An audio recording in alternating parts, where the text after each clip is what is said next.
What is happening out there, my friends? Yours truly, Rockin' Dave, the real deal. North Fort Myers, Southwest Florida. What is happening, my friends? John Dawson, what's happening? Thank you so much for tuning in. We really appreciate it, brother. And really do appreciate it. Now, that track I just played was off of our Legend CD. And that was our, with the band, our band Legend. And the title track is called Carpathian Moon. And two reasons why I'm playing it.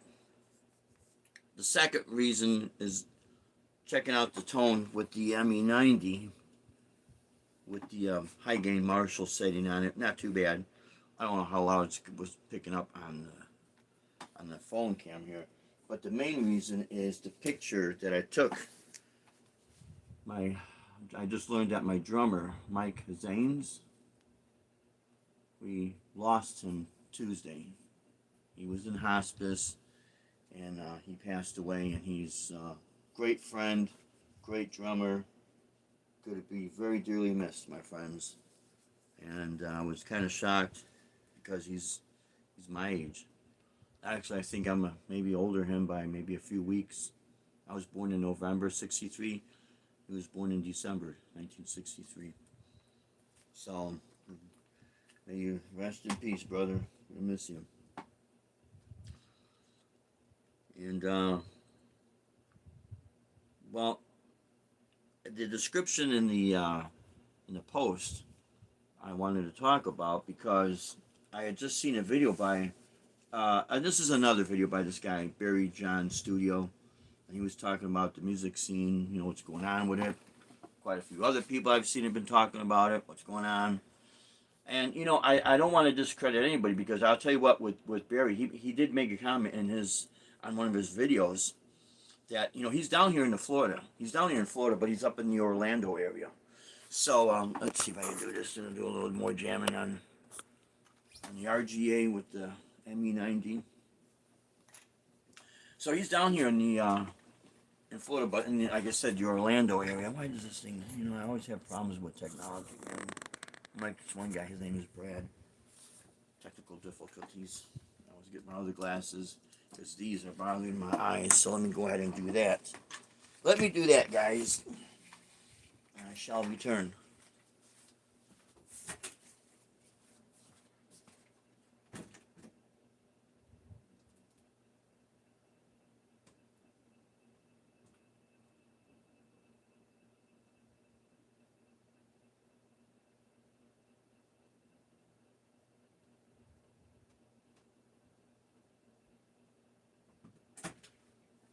Right. I think these glasses seem to be a little bit better on my eyes with the screen than those other ones. I don't know what it is. But, anywho, there. Yeah, see, it's much better on my eyes.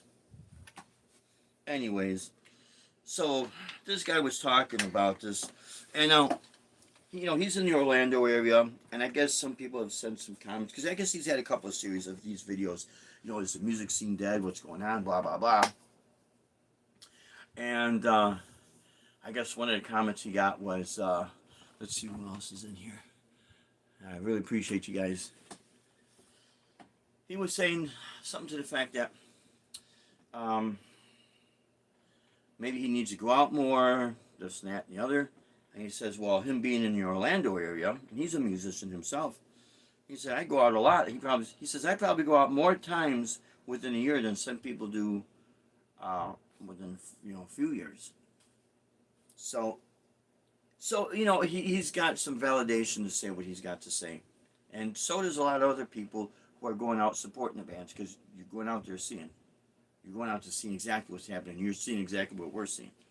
The difference is with me and people like me is that we're actively gigging, and we're seeing it from not just your point of view, but from our point of view, because we got ones booking these shows. So, what has been going on is that a lot of these places are turning into sports bars, especially around this time. It's football season. They want to slow down a little bit on the music. You know, if they had music on Sundays, Sunday now becomes football Sunday, you know. I get it, that's fine.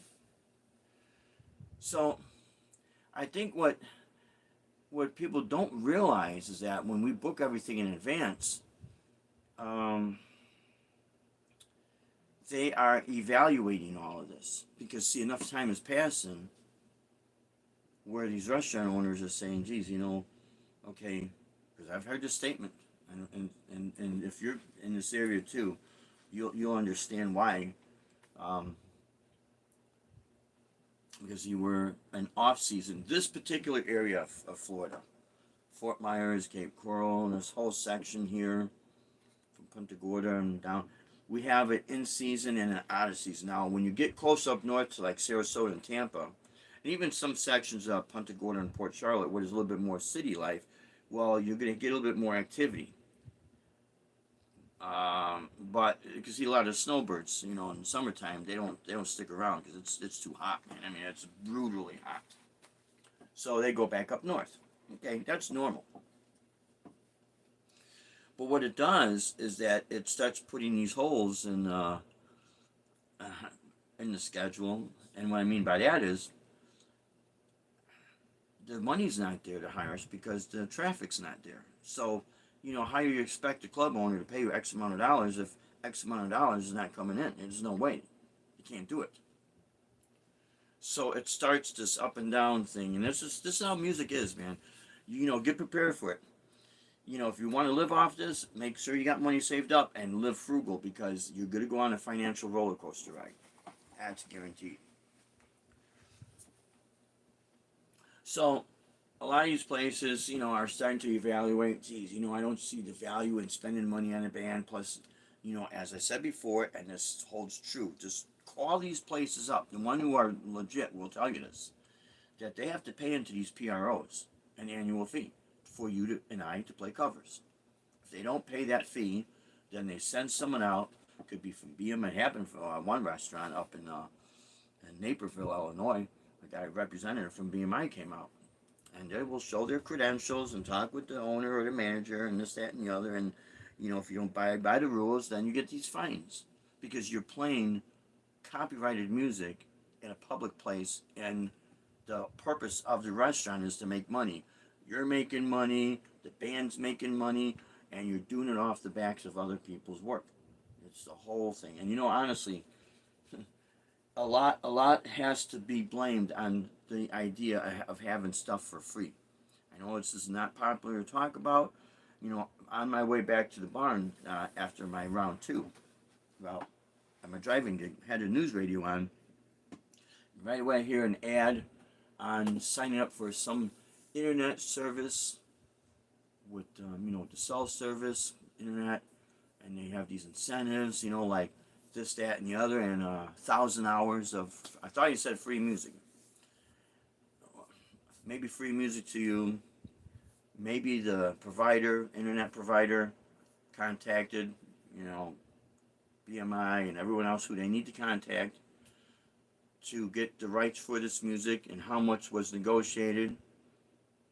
1,000 songs per song. How much was negotiated versus back in the day when we would buy CDs, records, and tapes and stuff like that. It's a different world, and this is part of what's going down where things are happening where it's just getting really tough. Add to that a tough economy where people are like tightening their belts there and saying, I used to go out maybe 4 times a month. Now it's maybe 2 times a month. They're really evaluating everything. So all of that trickles down to the restaurant owner and hits us musicians. And what starts to happen is that the people who don't want to take a cut and pay are saying, you know what, I can't do this anymore. I'll do this. I will be coming out playing, but it'll be less and less. It won't be as much as it was. So then they substitute maybe substitute you with some other person because they had already said they have live entertainment. They got to get somebody in, anything, could just sing even if you're off key, so what, who cares? Maybe they'll drink more. The more you drink, the better you sound, that type of a mentality. But what it does, it brings down the music scene step by step over a long period of time. And you know, this cannot, it's not just here, it is basically nationwide. You're seeing this. But the reason why I'm saying it here is because I live down here, and this guy's video was, he lives down here. And I also saw another ad on Craigslist, you know, Fort Myers, Cape Coral area, about the PA system. I'll get to that in a moment. But this is what's been going down. So, what are you going to do? You know, the ad I saw on Craigslist was pertaining to us musicians already not seen, you know, in years, decades, you know, a raise. Although one of the places did give us a raise and gave us more dates, so I'm not going to touch on that subject. But you know, there is that exception. There is that exception. But for the most part, this is what we're dealing with.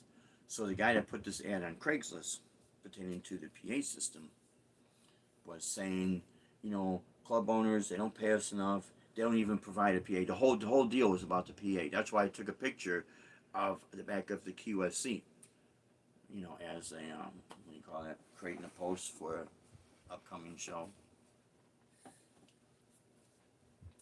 His argument was, back in the day, there were PA systems in these clubs and restaurants, and I do remember that. A lot of places back up in the Chicagoland area that we would play at, they always had PAs. My wife, Deb, her and her business partner, before I met her, was running sound professionally, and they would run it into the clubs. They'd go down to places, Metro, and the Smart Bar, and Clark Street, by Wrigley Field in Chicago. That used to be right down the street from my house. And they would do some of the blues fest. They ran sound for this guy named Steve Richards, and then they had a massive PA system, guys. I mean, massive. Like, nothing like you see in Guitar Center. I mean, this was huge.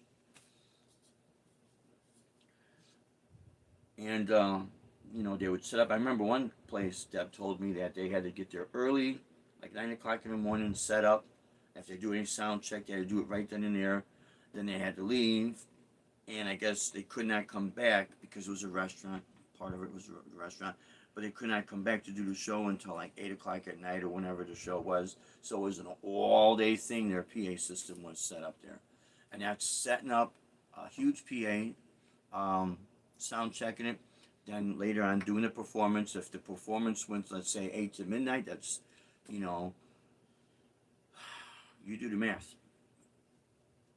That's ending the show at midnight. Now you got to tear down the PA system.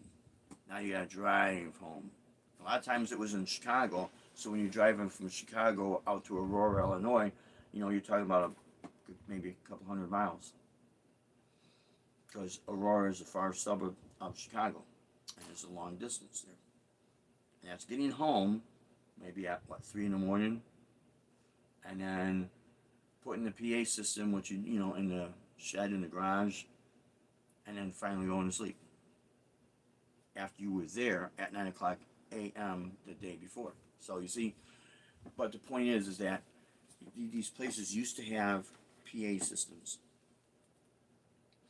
and this guy's argument was, well, how come there's no more PA systems? The club owners should provide it. What I've seen take place, and again, just because we've been in the game for this for decades, we've been doing this. And we've seen so many changes happen. So, you know, you take it with a grain of salt, but it's coming from experience.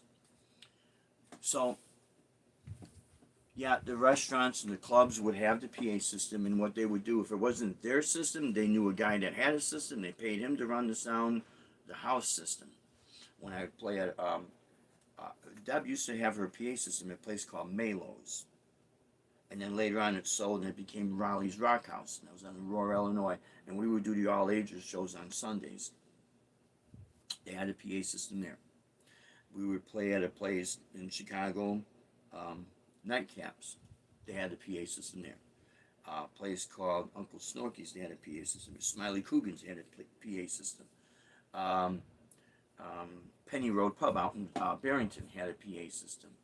All these places and a lot more other places, they all had a PA system and a sound guy.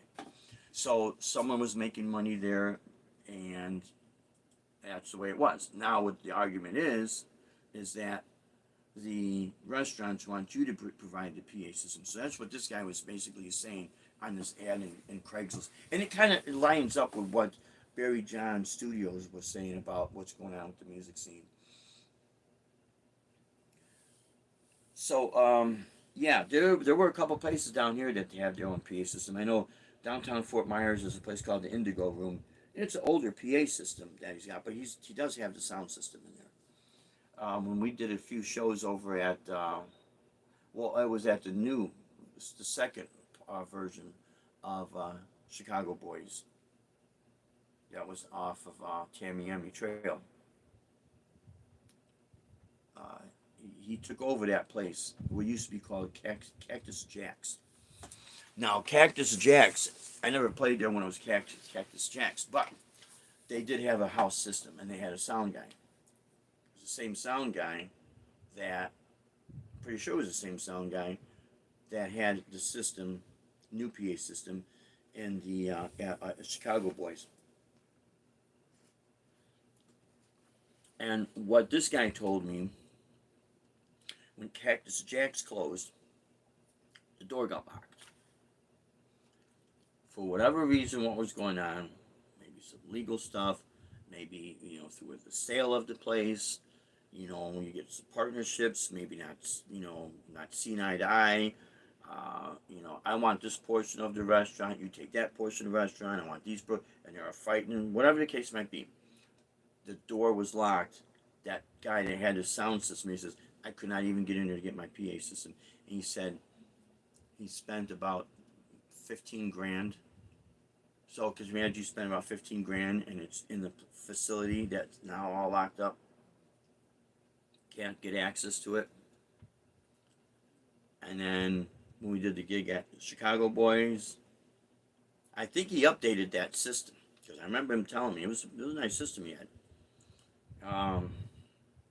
Then I know after COVID and then the Hurricane Ian, especially after Hurricane Ian, places shut down.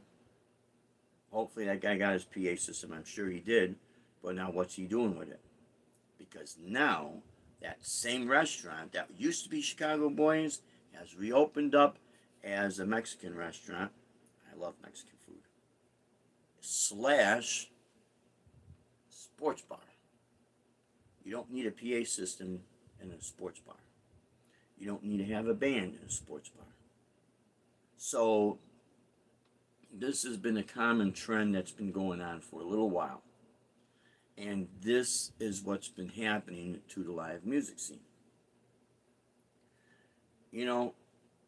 That's one of the parts. There's one of many parts that's been happening down here. And it's not, I can only speak down here, but I know I've seen it happen up north where I was at. So, another place that was one of the places we played at recently.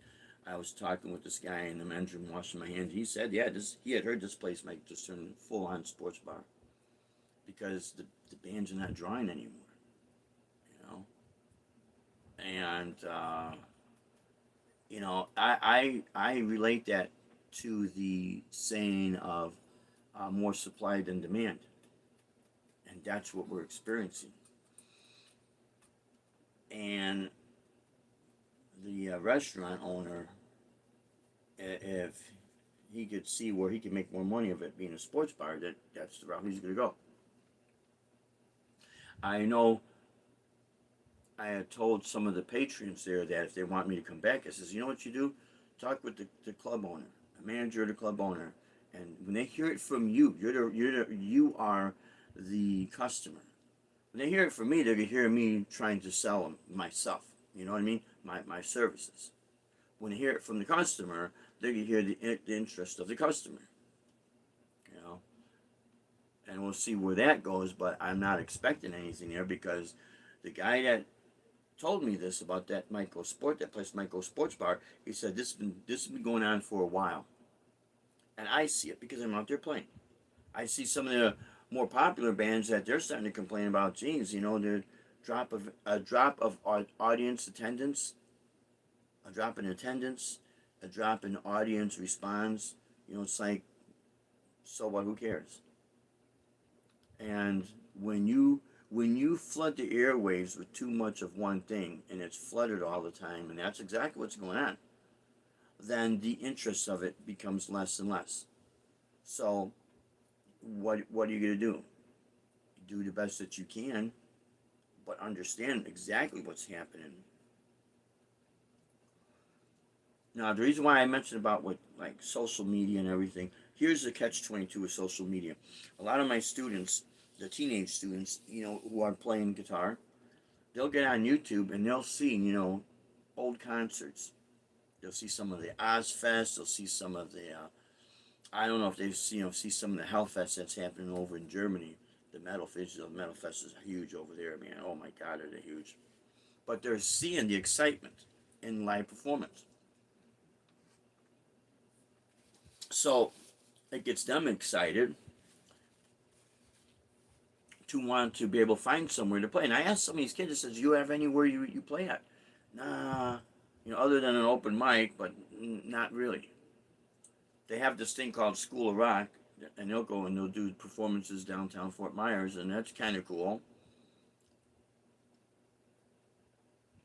But other than that, they really don't have anything. And I remember telling this one girl, Amanda, I said, it's too bad. We used to have all ages shows back up in Chicago. And I'm sure they had something like that down here. If not, I even mentioned to one of the club owners of, maybe if what is happening with these club owners, they cannot afford the bands. This is a tough thing to say, guys, because this could go either way. You think you're not making any money now, you go in this route, you can make even less or even zero. This is why this is hard to say this. What we used to have up north used to be, yeah, let's see what John's got to say. Yeah.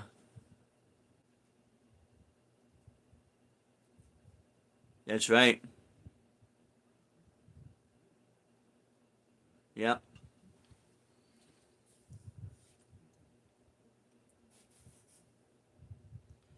Everyone's older, everyone's got other responsibilities. But a lot of the kids that are into this, because we do have a generation that is coming up. Not everybody's in the hip hop and rap or in the country, or we do have that. We don't have as much as we used to have it with the Guitar Heroes video game, because that repopulated everything. It made it more popular back then. I remember the amount of students I had out of the school I was teaching at. I had the most students. Part of it was the Guitar Hero. And then they liked the fact that I was actively gigging and traveling, so they'd hear some of my stories. They were all real. And then I would teach them stuff that was interesting to them, and at the same time helping them to learn to understand the fretboard. Excuse me. But a lot of these kids, they don't have that where they could go out and play. And I remember telling one club owners, man, we used to have these all ages shows, and you didn't have to really pay to do a cover charge. But here's the problem: you mentioned cover charge, then the owner says, well, I don't want to have my customers; they got to pay to come in. You know, and I understand their point. But yeah, it's to the point where there's not much interest in it, and the mood gets drawn down. And then when you add to the fact that everything is free, everything's out there for free. Free's gonna cost, my friends. Free is costing. And when this guy was talking about this, he said this is really everywhere. He had a video posted up. I forget, was it maybe a day or two? I did not watch the whole thing, but I knew exactly where he was going. And he said, you do have the internet helping to save, but at the same time it's helping, it's also killing, because once again everything's free. And when things are free all the time, it gets devalued. And maybe it's a time to go back to the days where you had to buy the music, because when you paid for it, you valued it more. You know, that the catch-22 is we all like doing this, and we could still have YouTube, you know, still do it for us, but have some sort of cutoff point where say, okay, you know, if you want to, you know, sign up to have your music where you have samples of your music, and only allow samples. That's it. But if they want it, you gotta buy it. You know, it's interesting when I had this conversation with someone. He said that, well, yeah, but you know, it's a new technology and it's opened up, and it has opened up everything. I will agree 100%. I'm not taking that way.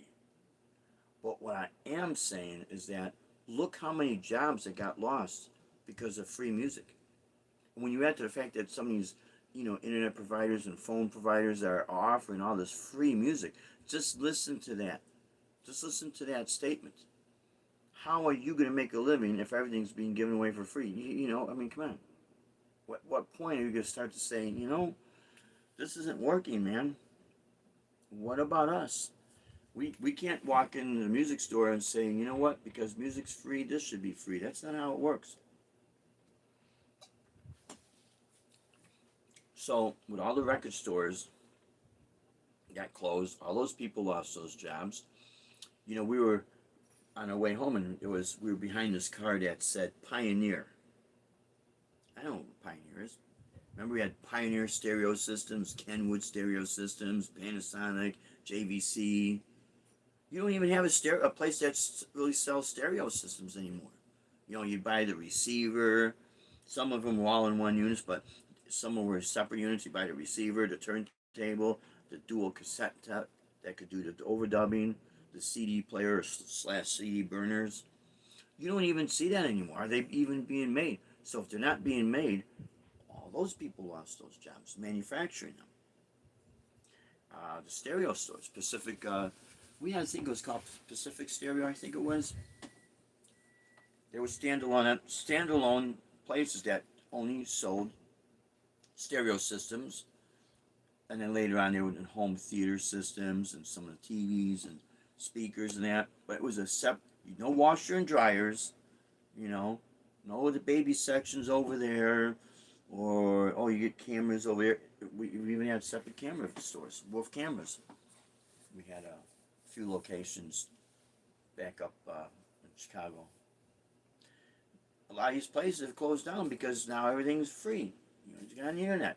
The convenience is nice, but I really think that this needs to be balanced out a little better. And what I mean by that is, for those people who are in business, you're creating music, you're recording music, you're selling music, you're manufacturing CDs, you're manufacturing DVD players and video players and recorders and CD burners and stuff like that. You know, give those people their jobs back. And I really think that's gonna, in part, help save everything, because when the free stuff's kind of pulled away, and you're longing for music, you're gonna find a way to say, you know what? Okay, I get it. Maybe we have to go back to buying the CDs or the record albums or the cassette tapes, and to kind of help the music economy out. And I'll tell you what, when I have people ask me if I played in bands, of course I played in bands before, you know, but they don't get it, they don't understand. I'm not ripping on them. But I remember, you know, Deb and I were living off music for about 6 or 7 years, and I remember 5 of those years consecutive, she was tracking. 5 of those years consecutively, we were having an annual increase. It was great. It was a great feeling, man. But see, people were buying music. They were hiring us. They would buy merchandise. And, you know, I mean, YouTube was around. Well, it was in its infancy, I guess, really. Our first video that got posted on YouTube was in October of 2026. No, not 2026, 2006. So, I mean, we've been on YouTube for a very long time. Almost, 18 years. This channel has been on 7 years. My other channel, the remaining years. And as great as it is, it's also kind of been putting a little twist, a little bit of a dagger in our back financially. So when people do not have the access of free music all the time, hey, maybe you got to buy it, and maybe you got to go out. And that's another thing that could help the restaurant club owners slash club owners if people start to come out to see shows again. See, now they don't have to get sit home and boom, YouTube. And I love YouTube. I think it's, and I'll tell you what, if we had this back in the day when I was with my guitar buddies, we'd be putting all those videos up, man. And that would go back to the summer of 1981. I just graduated high school. And then even before that, if it was into the 70s, because, this fall is going to mark 50 years of me playing guitar. So I think I've stayed in the game. The only time I didn't play is when I was homesick. Now, was I always out gigging? No, I wasn't. But I was always practicing. I was always playing. I was always in jam sessions. I was always buying gear. I was very active. Always very active in it. So I have seen the changes. And it kind of saddens me what I've seen get lost. At the same time, to this technology has been a godsend. It's been a blessing, but it does have its its catch-22, and that's part of what we're experiencing. And again, like I said before, when you're just saturated with so much music, I mean, just saturated, you lose interest because it's too much, man. You know. I do think what could help, we used to do this, go out and support, and I used to see these ads in the Illinois Entertainer, go out and support the local scene. Go out and support the local scene. It would be in the classified ads. We had a lot of classified ads looking for musicians, and if you're a drummer looking for a band, if you're a band looking for a drummer. It was kind of like what you see on Craigslist. But I would see ads actually being put in there. Go out and support your local music scene. So, in closing here, we are all going through with the music scene and with the um, tough times. The guy that put the ad in Craigslist, he does have a good point about, now they want us to buy a PA system. My only thing I got to say about all of this is, and trust me guys, I'm not turning my back on us musicians. No, no way.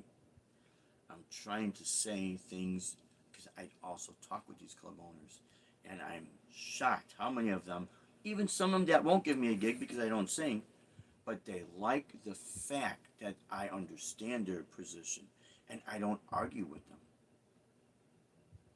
And then when there's an event, they want something that's what I bring to the table with the jazzy fusion stuff. Then they'll say, "Yeah, we know exactly who to call. He's not only is he a great guitar player, but he's easy to work with. He understands our point of view." I've said this before, and I'm going to continue to say this. Not every restaurant slash club owner is a bad person out there. Yeah, you do have them out there. Oh, I've dealt with them. You do have that. But we're at such a I don't say I don't use the term unique, but at such a different time where these poor restaurant owners, they don't know what should we do? Even the experienced ones. So they're going to go by what is going to help them draw people in, because they're not in the business to sell music. They're in the business to sell food and liquor. And if yesterday was selling, bringing music to bring people in to sell, boom, we hire the bands. If it starts to turn into sporting events, here come all the flat screen TVs. And you know what I'm talking about. I'm sure you've seen it in the area that you're living in. You walk in these places, there's 100 flat screen TVs. 55 inch, 65 inch, 75 inch, 86 inch, all over the place. And they're all on, and some of them have different sporting events. And notice it's sporting events. Whether it's auto racing, whether it's golf, whether it's, I forget what they call it, polo riding on the horseback, football, basketball, baseball, tennis, swimming. There's only one time we've seen, and this was down in Cabo San Lucas, Mexico. One of the restaurants we were eating at had the flat, well, was, I guess you'd say flat screen TVs. It had been on for a while now. And Deb and I are eating, and what do we see? Concert videos of Iron Maiden down in Mexico.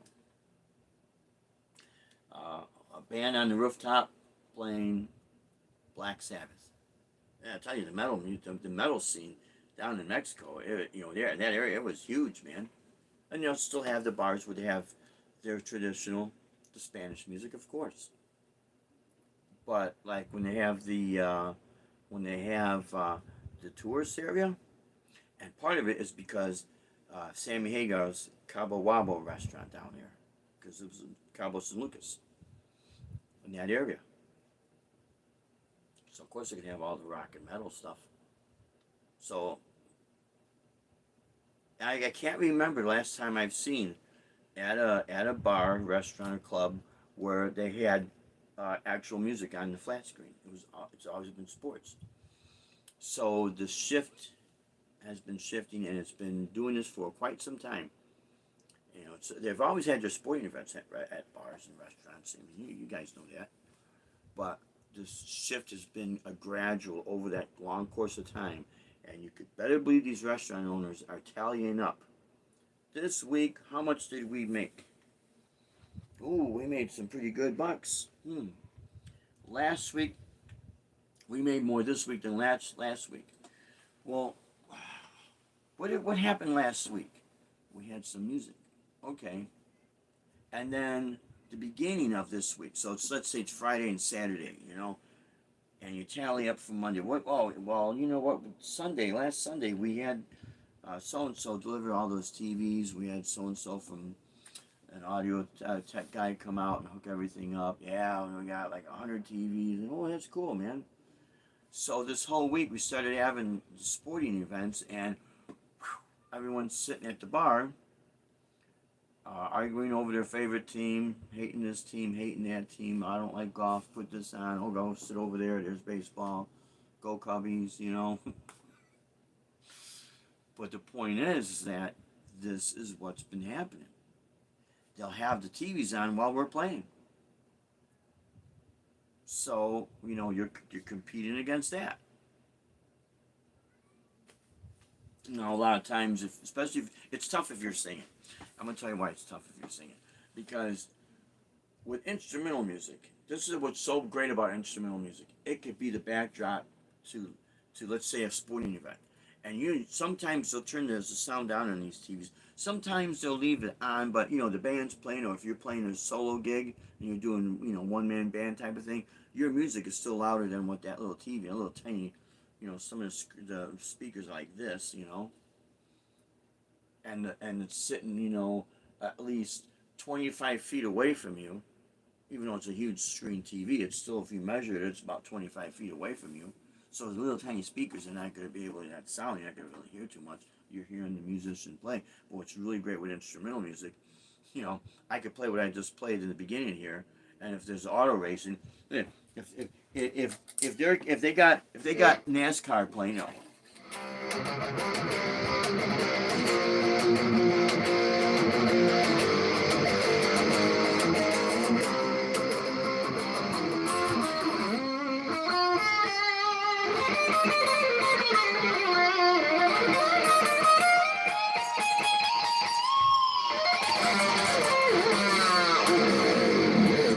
you got something like that going on, and you got auto racing, dude, it fits perfect. That's what's so great about instrumental music. I wish more people could see this concept, this relation. Some of them can, some of them, I don't know. Here, I joke and kid around, but I could be playing this.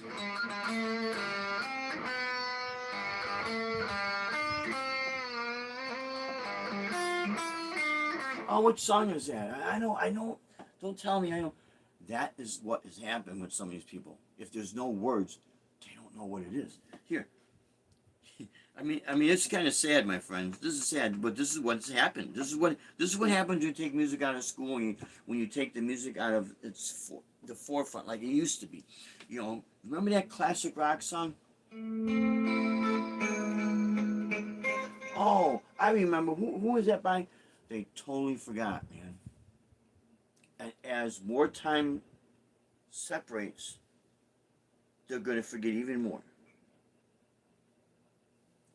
So my suggestion, and I've said this to a lot of people that come out to the shows,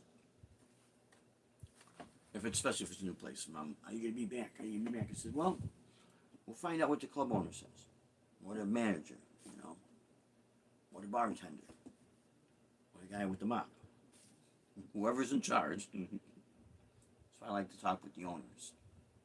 They're the ones that sign the front of everybody's paycheck. They're the one in charge. Then what they say goes. So I tell these people, but you know what? If you want me to come back, I'll talk with them, but make sure you talk with them. Tell them that you enjoyed the show. Because you see, you're the customer.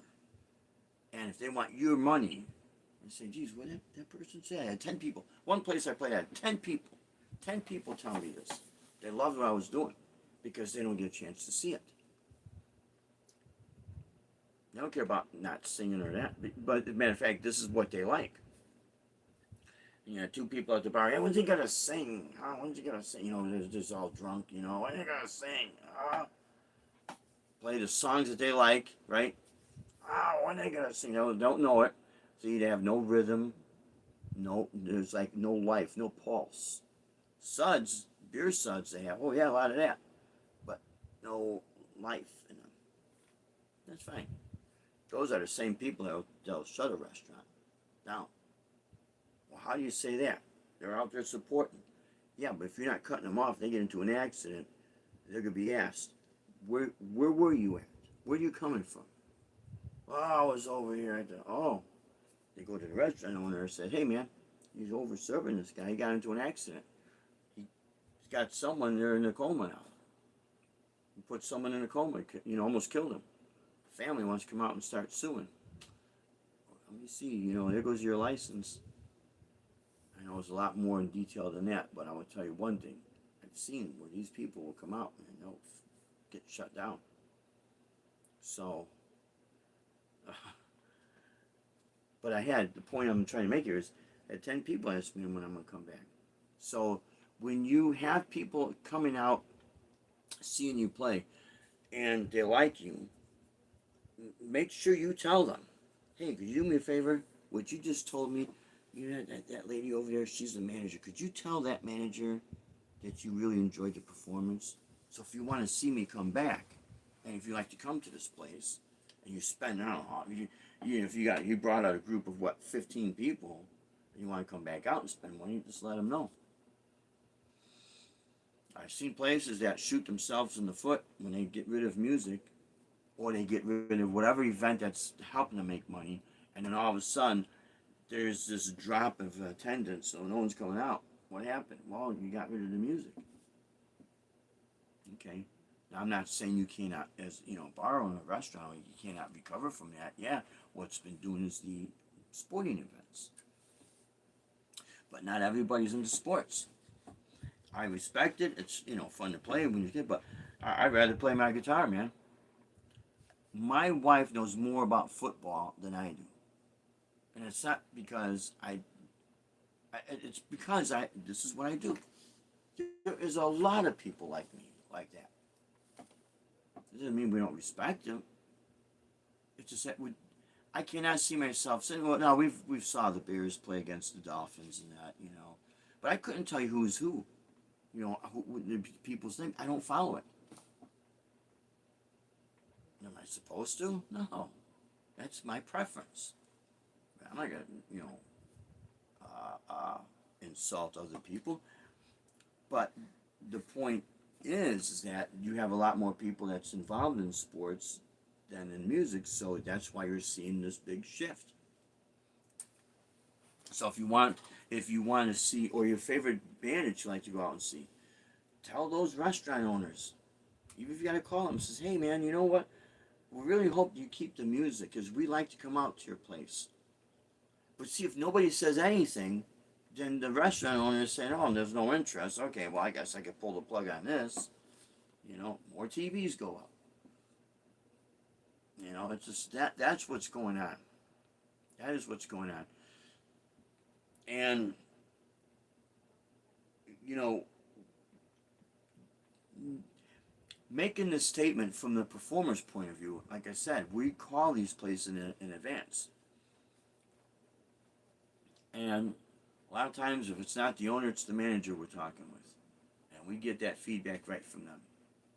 Yeah, well, it's business is a little bit slow, and we're going to, football season, or, we've been thinking about turning more into sports bar. We used to have music, 7 days a week we had music. Now we have it maybe 4 days a week when football season is not in season.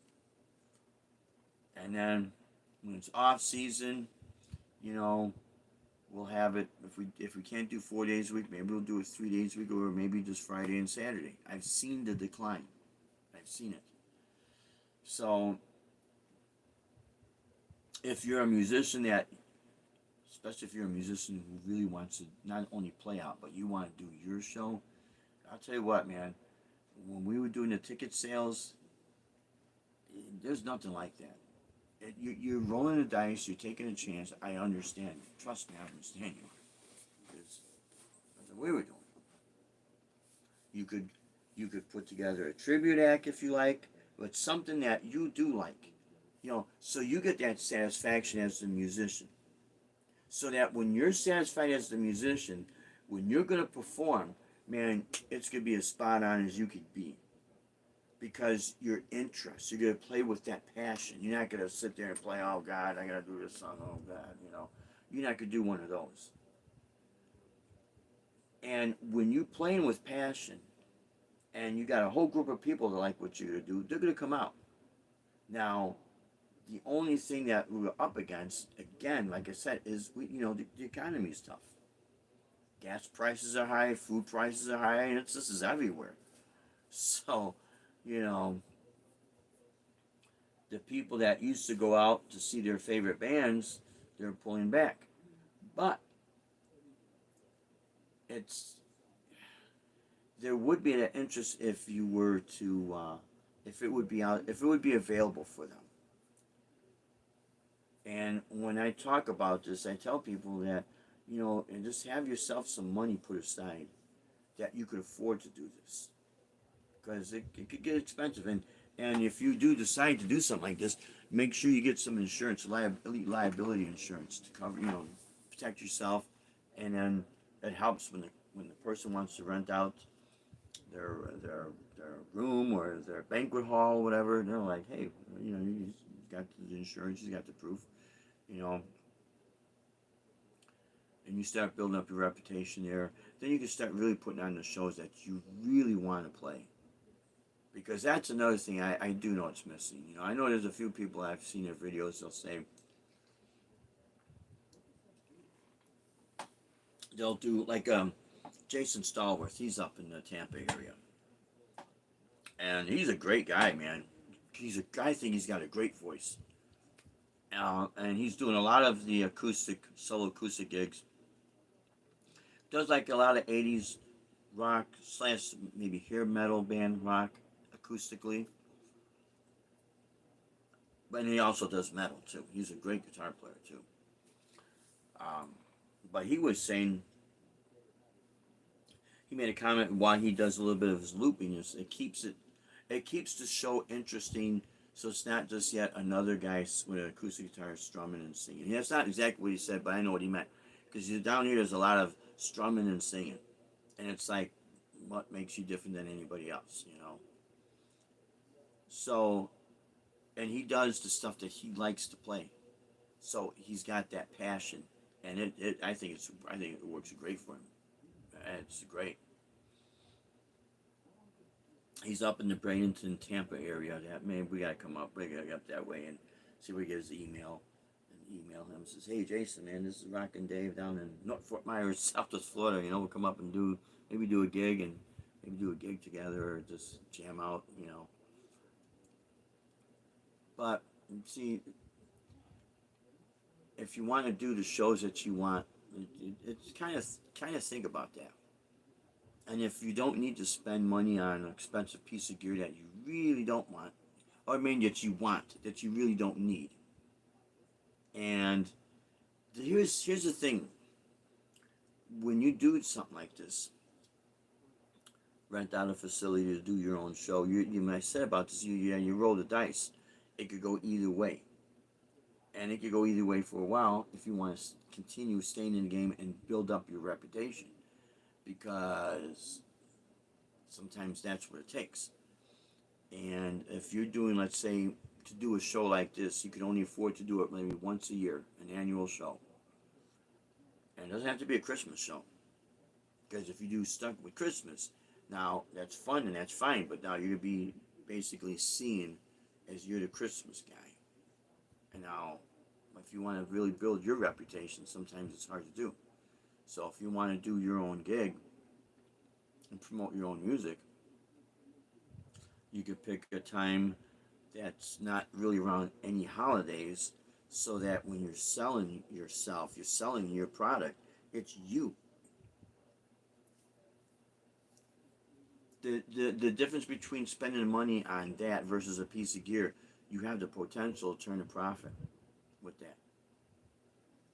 A piece of gear is a piece of gear, yeah.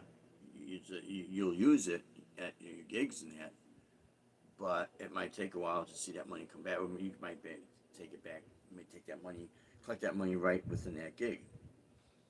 But with the ticket sales, you have a potential of not only building your own reputation and getting yourself established, you do have the potential that you start making some money. Just if you go that route, just understand and accept you'll have times when it'll be like up and down, and just know how to ride that roller coaster, and then you'll be all right.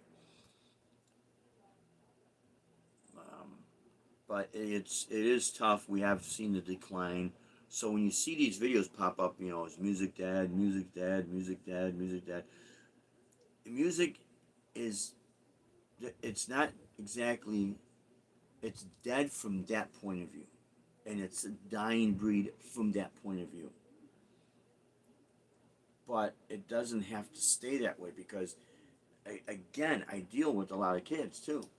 And there are a lot of kids that have this interest. They're just not old enough to go out and see anything. And as I said before, earlier in this video, too bad they don't have an all ages shows. It gets the kids who want to play music involved.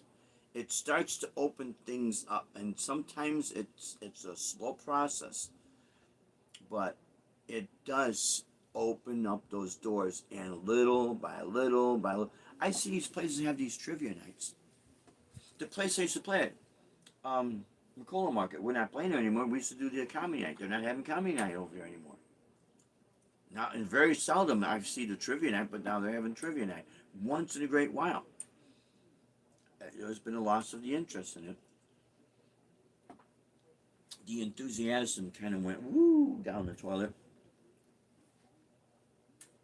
So you just learn how to ride that wave for a little bit, but don't lose the spark, because it's that spark that's gonna reignite things. It just takes time, my friends. It just takes time. But in closing, part of the reason is the free music. If you take away the free music, yeah, it's gonna be a hard thing to do, man. I know it's gonna be a hard thing to do. No one's gonna do it. Everyone's used to it. You gotta remember one thing.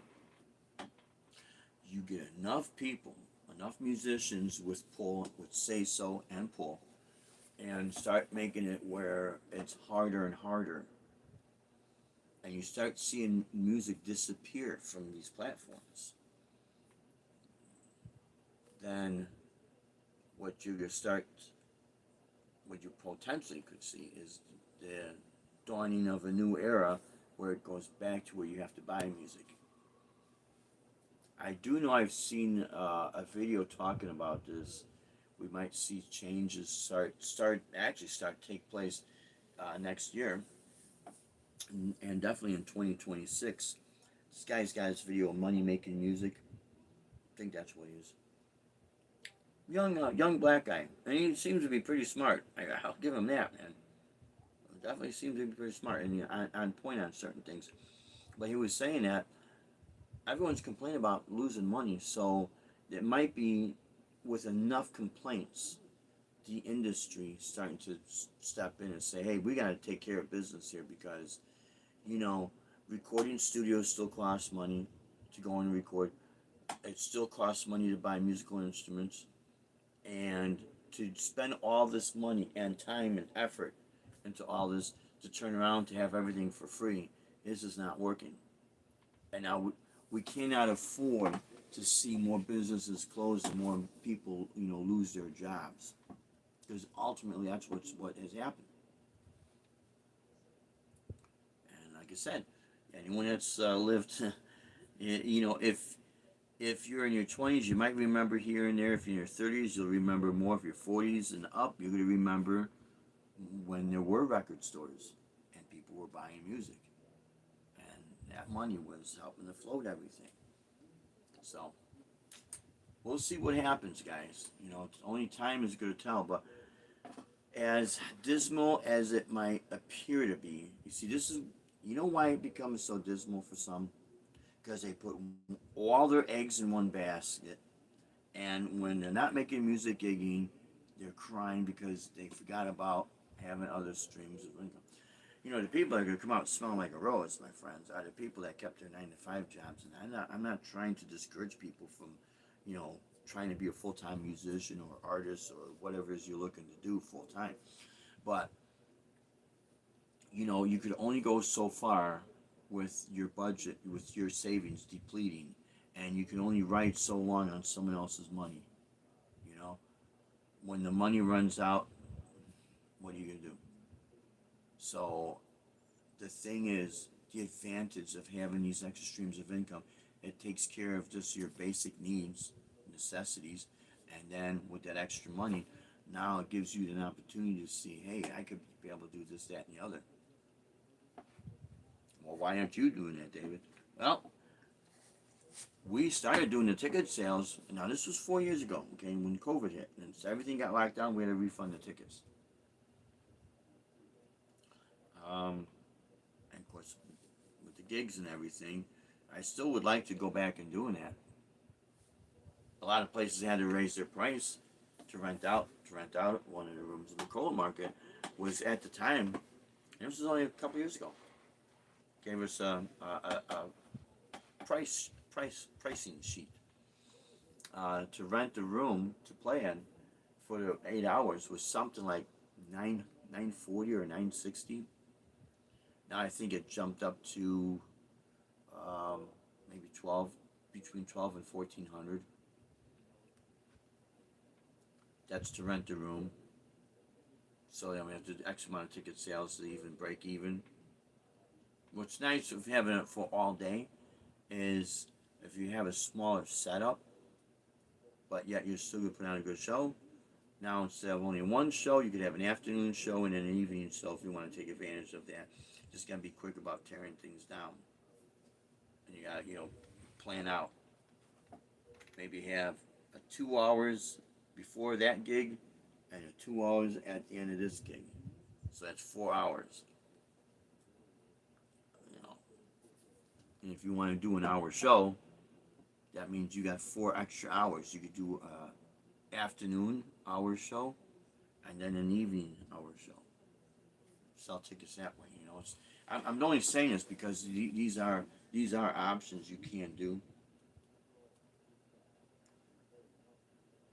And again, like I said, have the insurance to help you out, so you protect yourself.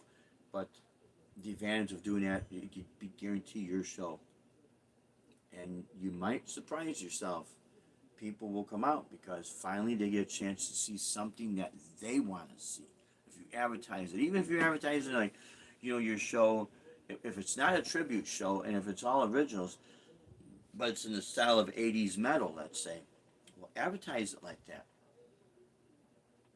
In the style of the heyday of the 80s, relive the 80s, relive that era, even though the music is tailor off. It's not covers, but it's tailor off of that.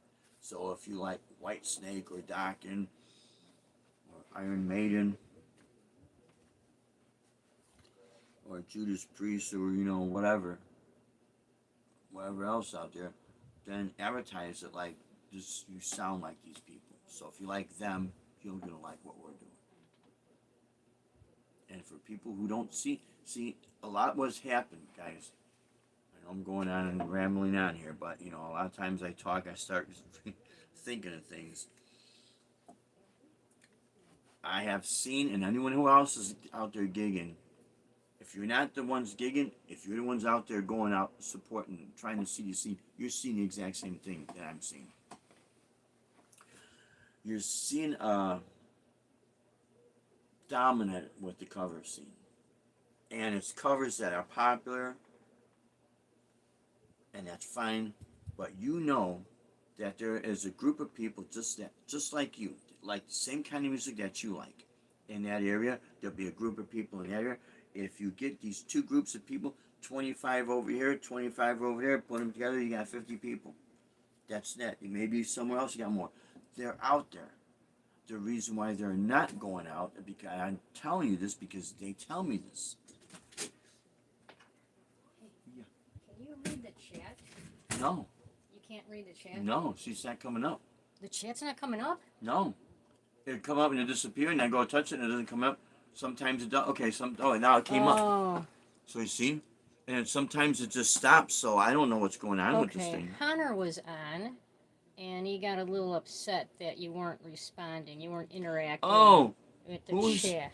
Hunter, hey, yeah, I'm so sorry about that, man. I think he jumped off because his last message was later. Oh, okay. He said later, and he looked like he jumped off. Yeah, see, this is. But I told everybody that you have a hard time reading the chat. Yeah, and sometimes it doesn't come up on this phone, even when I touch the touch screen, Deb. Yeah, and I haven't been getting on the streams during the week because we have to get up at 4 a.m. Right. Yeah, you stay up later than I do. Yeah, I can't stay up this late. I'm getting ready to shut it down anyway for a little bit. But just kind of. Yeah, let me do your say best that. to try to interact. So people don't get upset. Right. Yeah. Like again, I can't again. I understand. Yeah. But. Right. Yeah.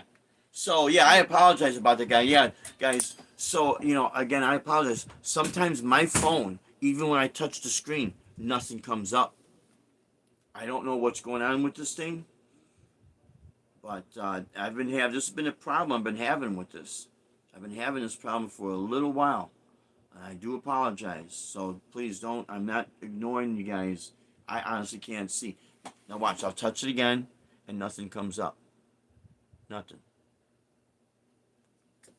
So,